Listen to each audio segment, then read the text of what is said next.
আবিসিনিয়ার বাদশার পক্ষ থেকে ইয়ামানে আব্রাহা নামক একজন শাসনকর্তা ছিল। সে দেখল গোটা আরবের লোকেরা মক্কায় কাবা শরীফে হজ করতে যায়। বিষয়টি তার মোটেও পছন্দ হলো না।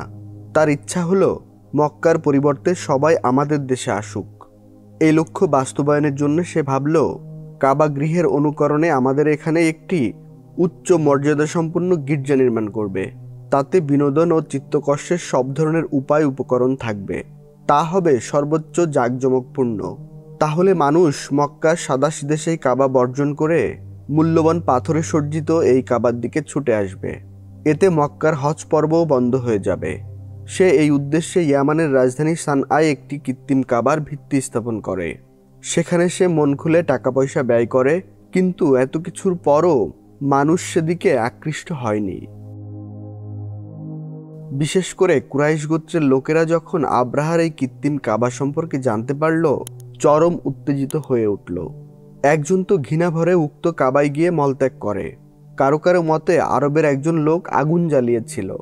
এক সময় ওই আগুনের একটি স্ফুলিঙ্গ বাতাসের সঙ্গে উড়ে গিয়ে পড়ল ওই ভবনে।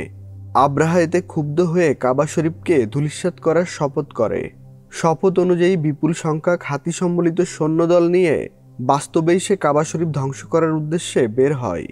পথে আরবের যে গোত্র তার প্রতিরোধ করে তাদের সাথে সে যুদ্ধে লিপ্ত হয় এবং তাদেরকে পরাজিত করে। নবীজির দাদা আব্দুল মুত্তালিব ছিলেন তখন কুরাইশ গোত্রের নেতা এবং কাবা শরীফের মুতাওয়াল্লি।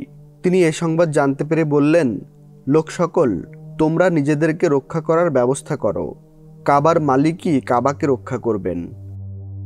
আব্রাহা পথ পরিষ্কার দেখে বিশ্বাস করে নিল যে এখন আর কাবা ধ্বংস করা কঠিন কাজ নয়, কারণ সেদিক থেকে মোকাবেলা করার কেউ নেই। আব্রাহা যখন মক্কার নিকটবর্তী মহাস্সার উপত্যকার নিকট পৌঁছালো, তখন সমুদ্রের দিক থেকে হলুদ আর সবুজ রঙের ক্ষুদ্র ক্ষুদ্র পাখির ঝাঁক আসতে দেখল। প্রতিটি পাখির ঠোঁটে ও পাঞ্জায় ক্ষুদ্র ক্ষুদ্র কঙ্কর ছিল। ওই পাখিগুলো সৈন্যদের উপর কঙ্করের বৃষ্টি বর্ষণ করতে লাগলো। আল্লাহর কঙ্কর জাতীয় সেই পাথরগুলো বন্দুকের গুলির চাইতেও বেশি কাজ করল।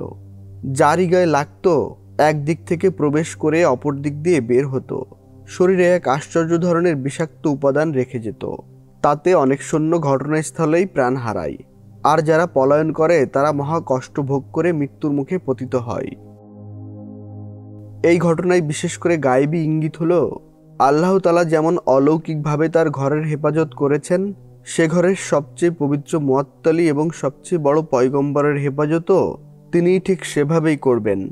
তাছাড়া তিনি খ্রিস্টান বা অন্য কোনো ধর্মনায়কদেরকে কাবা এবং কাবার সত্য সেবকদের মূল্য উৎপাটন করার কখনো সুযোগ দেবেন না।